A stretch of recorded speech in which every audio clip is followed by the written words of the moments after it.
Hi, my name is Nikil Ravi, and I will be presenting the poster for my SPIN project titled A Fair AI Workflow for Accelerated High Energy Diffraction Microscopy. So, in recent times, we've seen remarkable advances in the field of AI.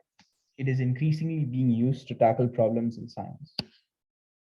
Given the proven potential of AI to accelerate discovery and to enhance the science reach of large-scale scientific facilities and advanced infrastructure, it is timely and relevant to define best AI practices that facilitate cross-pollination of expertise, reduce time to insight, increase reusability, and prevent duplication of efforts. This project considers the domain of HEDM, high energy diffraction microscopy, and introduces or defines workflows, datasets, ideas, and models for this domain.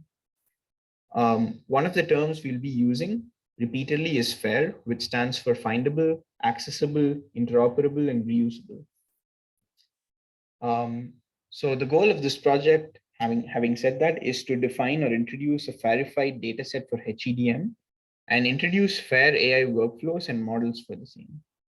We then use this FAIR and AI-ready dataset to create AI models that meet a concrete set of FAIR principles that we propose in this project.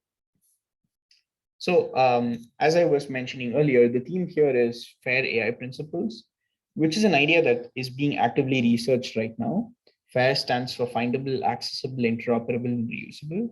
And here we aim to contribute to this interdisciplinary effort by showcasing how we may create FAIR AI models.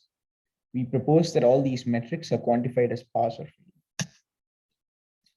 So here is an image that shows our proposed approach to combining FAIR and AI ready experimental data, models, and infrastructure. So there's three elements. The one on the left is data. On top, you have models. And on the right, you have computing facilities like GPU clusters.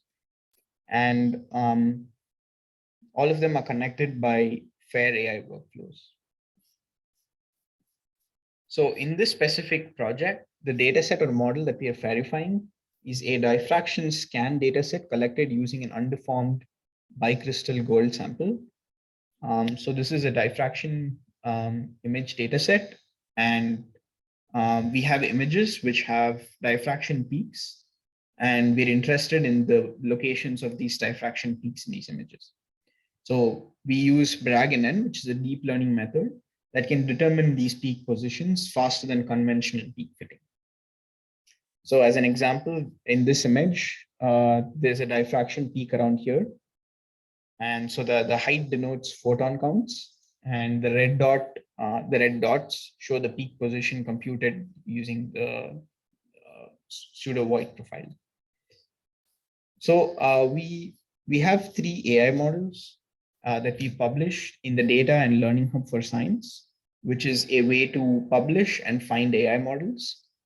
And we've assigned DOIs to each one of them. So these three types of models include a traditional PyTorch model, an inference optimized version with NVIDIA TensorRT, and a model trained with the wafer scale engine SambaNova. We'll go over each of these models in more detail. We also provide a workflow to conduct inference in the Theta GPU supercomputer at Argonne National Labs. And this workflow, which is written in a Jupyter notebook, it uses Globus Automate and FuncX endpoints deployed at Theta GPU, and it provides guidance on how to invoke AI models, deploy FuncX endpoints, conduct AI inference, and then quantify AI predictions reproducibility. FuncX here is a function as a service. So first, the PyTorch model is referring to the original model written in PyTorch for this Bragg-NN model. It is implemented using the PyTorch framework, and it was trained for 500 epochs with a mini batch size of 512. And we use validation-based early stopping to avoid overfitting. Training takes around 2 hours using a V100 GPU. We then took this model and optimized it for inference using NVIDIA TensorRT.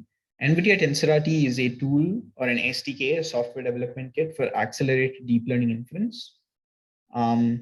basically, one of the main things it does is neural net quantization. So if you have a neural net, you can optimize how long it takes for inference by quantizing it. That is using, for example, float 16 instead of float 32 or float 64. So we used a batch size of 16,384, and we allowed the TensorRT optimizer to opportunistically make use of half precision FP16 whenever possible. And we also wrote an inference script to measure our performance. So this is an image that shows the pipeline.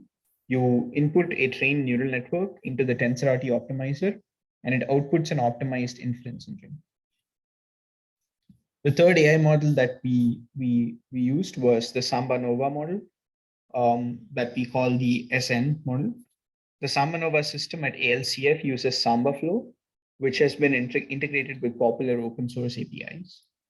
And so leveraging these tools, we used Samba Flow to automatically extract, optimize, and execute our original Dragon model. Samba Nova uses RDUs, reconfigurable data flow units. And so ultimately, we find that the predictions of our Samba Nova Dragon model and our TensorRT model are consistent with the original PyTorch model predictions. So here is an image that shows the entire pipeline of our procedure. So we have a FAIR and AI-ready data set, and then we have a PyTorch baseline model, which we port to NVIDIA TensorRT for accelerated inference. And then we also have a Samba Nova model for accelerated training. And we take all of these models and the AI-ready data set, and we publish them. So the models are published on DL Hub, and then FuncX can be used to call these models. So in summary, in this project, we presented three main results: a FAIR AI scientific data set, practical examples of fairness for AI models, and a FAIR workflow. So here are some sample results using the three models that we have. The first one is the PyTorch model, PT. The second one is the TensorRT model, TRT. And the third one is the Samba Nova model, SN. And you can see the predictions made by each of these models. And you can see that the predictions are fairly close to the ground truth. We also provided a metric, which we chose as the L2 norm between the predictions and the ground truth to quantify the validity of these results. So we expect that the scientific software, data, and models released through this project are used, tested, and further developed by scientists who are eager to explore and incorporate FAIR best practices in their research programs. I would like to thank my mentor, Dr. Eliu Huerta, for his guidance throughout this project. I would also like to thank NCSA SPIN for supporting this project, and Argonne National Labs, where I was a visiting student. Thank you for your attention, and that's it.